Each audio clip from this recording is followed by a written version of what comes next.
আমার দেশের মধ্যে অনেক মৌলবী আছে যারা সবে বরাত আসলেই কয় বেদাত বেদাত, হালুয়া রুটি খাইলে কয় বেদাত, জীবনেও শুনছি না খাইলে বেদাত হয়।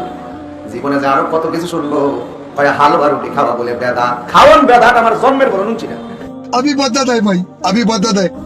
হালুয়া রুটি সারা বছর খাওয়া যাবে, সবে বরাতেও খাওয়া যাবে, ওই হিসাবে আর কি। সারা বছর যেভাবে হালুয়া রুটি খাওয়া যায়, সবে বরাতেও খাওয়া। যে ব্যক্তি সারা বছর খায় না, শুধু সবে বরাতে খায়, তাকে জিজ্ঞেস করতে হবে তুমি এই দিন কেন খাও। তো অনেকে উত্তর দিবে কারণ নবী সাল্লাল্লাহু আলাইহি ওয়াসাল্লামের নাকি আপনার উহুদের ময়দানে দাঁত ভেঙে গেছে যুদ্ধে, সেজন্য তিনি দাঁত দিয়ে আর কিছু খেতে পারেন না, হালুয়া খাইছেন, এজন্য আপনি হালুয়া খাইতেছেন। সুবহানাল্লাহ। ভাই রাসূল আকরাম সাল্লাল্লাহু আলাইহি ওয়াসাল্লামের উহুদ যুদ্ধ হয়েছে কোন মাসে? তো শাবান মাসে হয় নাই। কিভাবে হালুয়া রুটি খাবে এই মাসে? এটা তো ভুল, ভুয়া, ভিত্তিহীন কথা। আপনি হালুয়া খাইতে মনে চাইছে, মাসআলা বানায় না, রাসূলুল্লাহ নামে মিথ্যা কথা বলেন কেন? আপনি খান হালুয়া, আপনার নিষেধ করছে কি?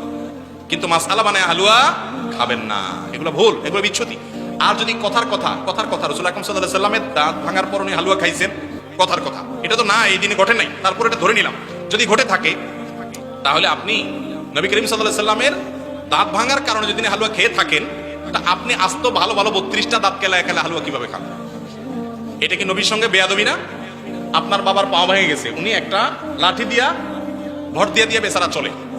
আপনি বাবার প্রতি মহব্বতের ছোটে, আরে আমার বাবা নামাজ পড়তে গিয়ে পড়ে পা ভেঙে গেছে, এই জন্য লাঠি দিয়া স্ট্রেচার দিয়ে চলাফেরা করে, আমার বাবা লাঠি দিয়া ভর করে চলে। তো সেই জন্য আপনি বাবার প্রতি সিম্পেথি দেখিয়ে, ভালোবাসা দেখিয়ে, আপনার তাগড়া তাগড়া ভালো দুটা পাও থাকা অবস্থা লাঠি নিয়ে আপনি ঘোড়ায় ঘোড়ায় হাঁটতেছেন। কি বলেন? বাবা ডেকে চুমা দিবে না থাপ্পড় দিবে? বলবে বেয়াদব, তোর ভালো পাও নিয়ে এমন কেন করতেছিস? তুই যদি নামাজ পড়তে আমার মতো এরকম যাস আর অন্ধকারে পড়ে পা ভেঙে যায়, তারপরে তুই লাঠি নেস, তাহলে বুঝবে তুই বাপের সন্তান। ঠিক না ঠিক? রাসূল আকরাম সাল্লাল্লাহু আলাইহি সাল্লাম জিহাদ করতে গিয়ে দাঁত ভেঙে যদি হালুয়া খেয়ে থাকেন, আপনি দাঁত আস্ত রাখা দাঁত কেলাতে কেলাতে হালুয়া খান কোন মুখে? এটা কোনো বুদ্ধিমান মানুষের কাজ হতে পারে না। হালুয়া খাইতে মনে হচ্ছে এমনি খান, মিথ্যা মাসালা বানিয়ে নিয়েন না।